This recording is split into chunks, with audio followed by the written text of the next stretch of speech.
அஸ்ஸலாமு அலைக்கும் வரஹ்மத்துல்லாஹி வபரகாத்துஹு. சுறுசுறுப்பான உழைப்பாளி. நபி ஸல்லல்லாஹு அலைஹி வஸல்லம் அவர்களை ஒரு மனிதர் கடந்து சென்றார். அப்போது அந்த மனிதருடைய உடல் வலிமையையும் சுறுசுறுப்பையும் கண்ட நபித்தோழர்கள், அல்லாஹுடைய தூதரே, இவர் அல்லாஹுவின் பாதையில் தற்காப்பு யுத்தத்திற்கு வந்திருந்தால் நன்றாயிருக்கும் என்றனர். அதற்கு அல்லாஹுடைய தூதர் ஸல்லல்லாஹு அலைஹி வஸல்லம் அவர்கள், இவர் தமது சிறு பிள்ளைகளுக்காக உழைக்க புறப்பட்டு சென்றால் இவர் அல்லாஹுவின் பாதையில்தான் இருக்கிறார். இவர் தமது வயதான பெற்றோருக்காக உழைக்க புறப்பட்டு சென்றால் இவர் அல்லாஹுவின் பாதையில்தான் இருக்கிறார். தான் சுயமரியாதையுடன் வாழ்வதற்காக உழைக்க புறப்பட்டு சென்றால் இவர் அல்லாஹுவின் பாதையில்தான் இருக்கிறார்.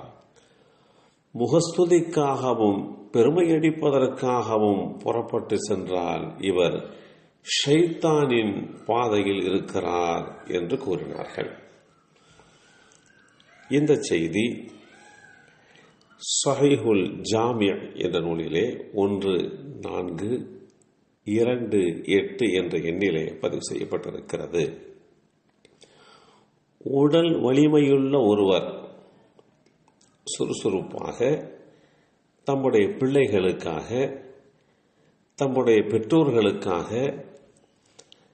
அவர் உழைக்கச் செல்வது என்பது அல்லாஹுவின் பாதையில் தற்காப்பு யுத்தத்திற்கு செல்வதை போன்று உண்டான நன்மையை அவரை அடையச் செய்யும்.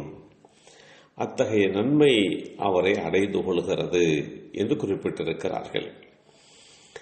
காரணம், ஒரு மனிதர் தன்னுடைய பிள்ளைகளுக்காகவும் தன்னை ஈன்றெடுத்த பெற்றோருக்காக வேண்டியும் சுறுசுறுப்போடு உழைப்பது, அதற்காக வேண்டி தொழில் செய்வது, வியாபாரம் செய்வது, அதற்காக வேண்டி சுமைகளை சுமந்து கொள்வது, இப்படியெல்லாம் சுறுசுறுப்பாக செயல்படுகின்ற அந்த செயல்பாடு தற்காப்பு யுத்தத்தில் கலந்து கொண்டதற்கு இணையான நன்மைகளை அவரை அடைய செய்து விடுகிறது. அதே வேளையில் அவர் பகட்டுக்காகவும் பெருமைக்காக வேண்டியும் அப்படி செல்கிறார் என்று சொன்னால் அவர் ஷைத்தானுடைய பாதையில் உள்ளதை போன்று உண்டான பாவங்களுக்கு உரியவராக அவர் ஆகிவிடுகிறார்.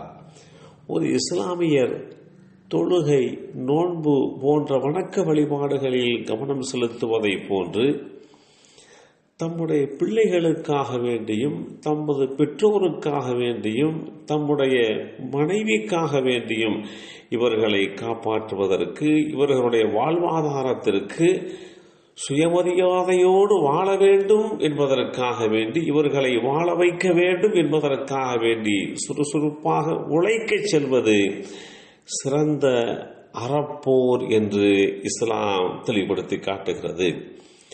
திரைகடல் ஓடியும் திரவியம் தேடு என்பது தமிழ் பழமொழி. கடல் கடந்து சென்றாவது பொருளாதாரத்தை, செல்வத்தை தேடு என்பதுதான் இதனுடைய யதார்த்த அர்த்தம்.